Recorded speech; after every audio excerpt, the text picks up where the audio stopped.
一首轻快的音乐搭配上直笛的破音，一个瞬间就在日本爆红了。才刚上线2个礼拜，点阅就已经突破了137万，并且接连出现非常多的恶搞以及恶创。Everywhere I go, I see is.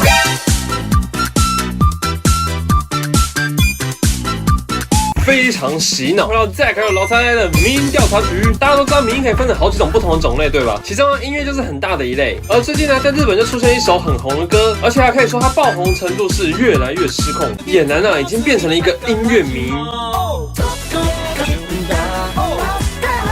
是的，就是这首 Kyofu Olubaku。这首歌从3月份上线到今天2个月左右的时间啊，点阅率就已经来到了1800多万的点阅率，并且接连出现非常多的恶搞以及恶创。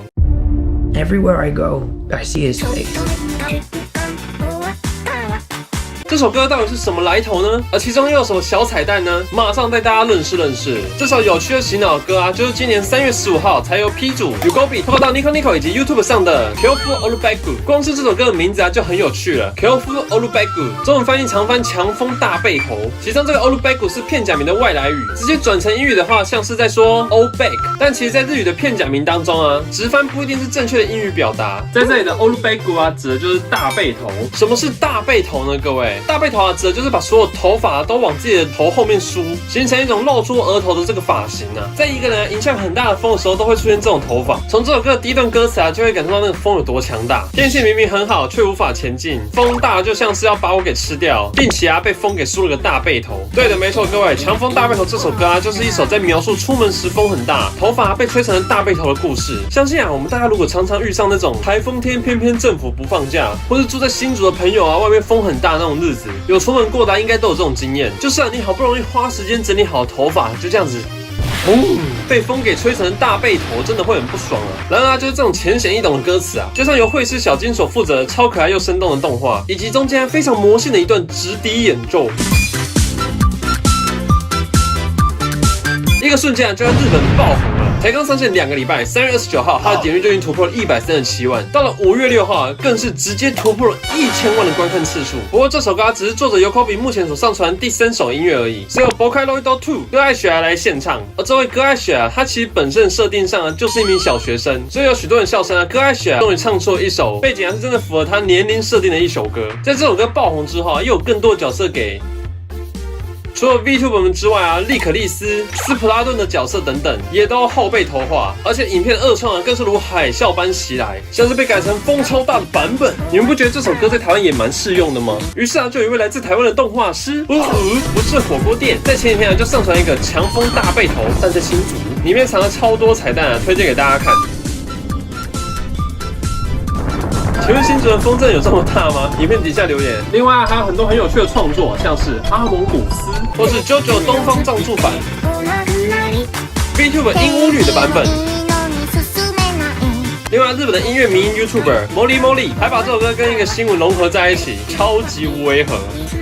最后甚至反客为主，连鸽子都变成主角，有自己的版本。而老曹自己最喜欢的版本呢，就是这个由日本的具现化系 YouTuber Love Much Studios 所还原的这个真人版，跑步机、强风、直笛、小学生背包，甚至啊连那个小双马尾都还原了，真的很强。从这些二创就可以看得出来，这首歌在日本现在是有多红。到今天已经连续7周啊获得周刊 Vocalo 的排行榜第1名，是从以前到现在第一首完成了5连霸、6连霸以及7连霸的歌曲。然而报告的点阅率啊，也让日本的网友们纷纷开始讨论这首歌它到底有什么神奇的魔力。根据日本 Nico Nico 的 Origin News 讨论版上网友们所整理的种种原因呢，最大众说法表示，这跟 Vocaloid 本身的创作者们有着很大的一个关系啊。因为 Vocaloid 的创作者啊，主要呢是在创作音乐，在作曲作词的部分啊，即便是流行乐，都会用上许多较抽象啊、难懂或是复杂的歌词。这也是目前网络上所流行的一个趋势。这几年比较红的歌啊，都有这种现象。但Yugobi这首强风大背头啊，却是反其道而行，用了非常简单到像是在写日记一样的歌词，让大家得到满满的亲切感，而且非常好唱，朗朗上口。而这点是不是也是Yugobi他创作一个特色？在他前面上传的其他歌曲，像是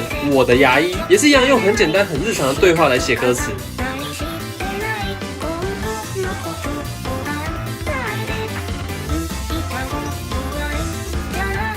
除从这2首歌的歌词看起来啊，感觉到好像有一点无奈。或许流狗比的创作动力来源，就是指这种日常事件的无奈跟压抑，把这些负能量通通转换成有趣的歌曲。所以有时候啊，说不定反而简单的音乐啊，更容易让人记住呢。不过这首歌的 MV 当中啊，其实还藏了一个小小的彩蛋。你看那个高丽菜，它有大有圆，就是这一段切这高丽菜的画面啊。各位有注意到这个高丽菜有什么不一样吗？就是它非常的圆，对吧？这个其实就是在致敬2006年啊，在动画界当中非常知名的高丽菜事件。常看动画的各位，肯定啊对作画崩坏这4个字感到不陌生。什么五官比例歪掉啊，人物跑到背景后眼睛就撇掉啊，等等，这些都是很常见的事情。而在2006年呢，就发生过一起非常经典的作画崩坏。那一年曾经有一部动画叫做《夜明前的琉璃色》，其中有一幕啊，主角团他们在切高丽菜的时候，画面上居然出现一颗前所未有的高丽菜。老查我自己从来没看过这么圆的高丽菜啊，就是因为这个高丽菜实在是有点太圆了，被日本网友抓出来编，变成一个高丽菜迷因。当然也因为这件事情啊，让很多网友们纷纷的把高丽菜画的好不好这件事情视为动画公司作画崩崩的一个标准。而刚好在《强风大背头》里就有重现了这个梗。另外啊，在影片当中不是还有出现一段歌词大乱斗的场景吗？这位老头真的不得不佩服 YT 演算法的力量。这个歌词大乱斗的场景也因为《强风大背头》的爆红啊，意外被网友们给挖了出来。从留言来看啊，2个礼拜前的点阅率好像还不到19000，但这一天老查我来看的时候啊，就已经冲到40几万，快50万了。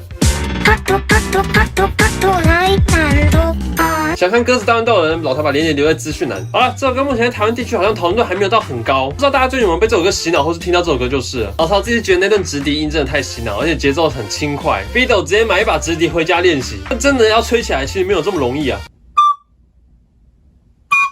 算了，先不要吹好了。好了，各位，你们有听过这首歌吗？或是你可能已经中了这个魔性旋律的毒？不管有没有，都欢迎在这支影片下方留言。对这首歌有任何想法或是补充，也可以在这影片下方留言哦。老陶自己觉得蛮有趣的啦。好了，我要继续去练习了，大家拜拜。喜欢这个优质的创作者，就赶快去 follow 他哦。你有发现其他更具爆红潜力的影片吗？赶快投稿给达人秀吧！点击下方观看更多有趣内容。